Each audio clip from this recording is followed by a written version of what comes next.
नमस्कार दोस्तों।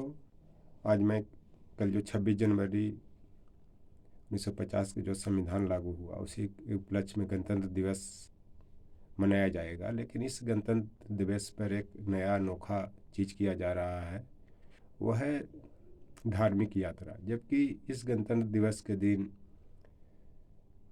सेनाओं के द्वारा अपने स्वर का प्रदर्शन किया जाता है, हथियारों का प्रदर्शन किया जाता है। उसके बाद देश के हर राज्य से झांकियाँ निकाली जाती है। उसमें चाहे वो किसी धर्म के लोग हों, चाहे हिंदू हो, मुस्लिम हो, सिख हो, ईसाई हो, जैन हो, बौद्ध हो, उस सबको शामिल किया जाता है। लेकिन ये बहुत दुख के साथ कहना पड़ रहा है कि कल इस गणतंत्र यात्रा में एक धार्मिक यात्रा भी निकाला जा रहा है। वो एक तरह से संविधान का उल्लंघन करता है, संविधान को ध्वस्त करता है। क्योंकि भारत एक धर्मनिरपेक्ष देश है और धर्मनिरपेक्ष देश में सबको धर्म का सम्मान किया जाता है।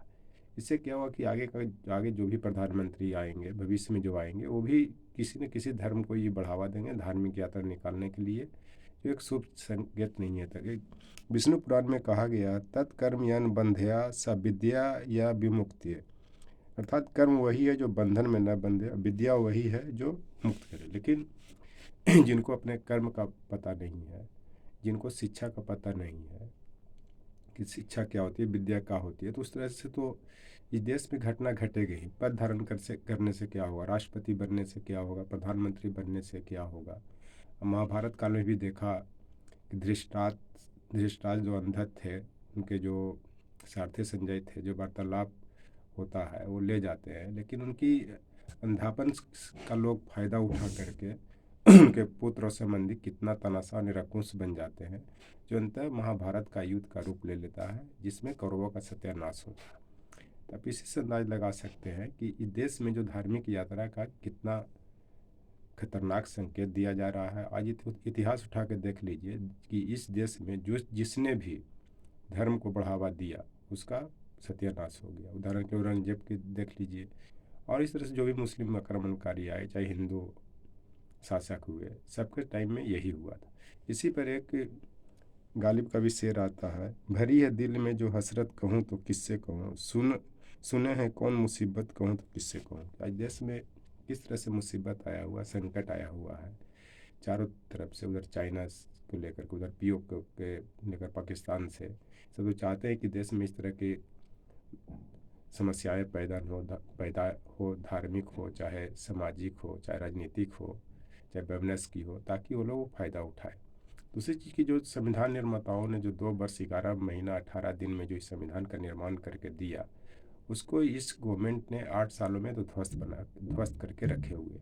कि देश का जो संविधान क्या चाहता है, क्या मांगता है, ये सब लोग शिक्षित लोग जानते हैं। जो नहीं जानते उनको संदेश देने की ज़रूरत है कि रिपब्लिक डे पर ये क्या होगा, ये गणतंत्र दिवस पे क्या होगा, ये ऐसा क्यों किया जा रहा है। कोई बोलने वाले भी नहीं है, कोई इसका कुछ शुभ संकेत भी नहीं दे रहे हैं कि इस शुभ संकेत का मतलब ये है कि संविधान को कैसे रक्षा किया जाए, गणतंत्र दिवस के दिन इसको कैसे बचाया जाए, किसी से छिपा हुआ नहीं है। तो ये धार्मिक यात्रा कितना उचित है, नहीं उचित है, ये देश की जनता डिसाइड करेंगे। और गणतंत्र का मतलब ही होता है जनता की शासन, जनता के लिए शासन, जनता द्वारा शासन। जो अब्राहम लिंकन ने कहा था, वो जनता में सब लोग आ जाते हैं। लोकतंत्र में सब लोग आते हैं। लोक का मतलब ही होता है लोग, यानी जनता। जो जिस देश में रहने वाले कोई भी धर्म को हो, किसी जाति को, किसी संप्रदाय के हो, वो सब लोकतंत्र में आते हैं। और ये खुशी का माहौल जो गणतंत्र दिवस लाता है, संविधान बनने का जो उत्सव लाता है, वो किस तरह से ही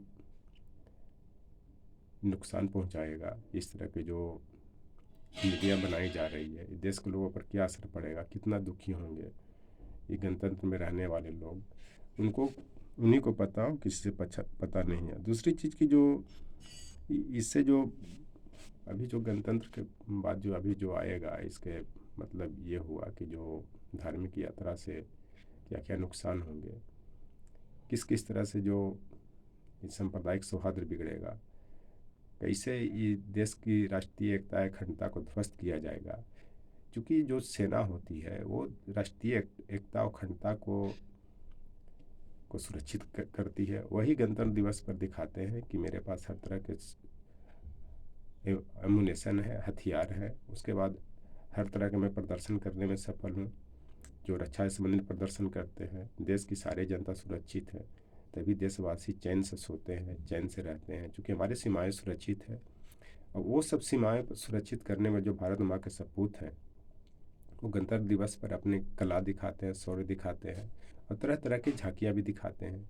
उसके बाद जो देश के अलग अलग राज्यों से जो झांकियाँ आती है वो भी दिखाते हैं।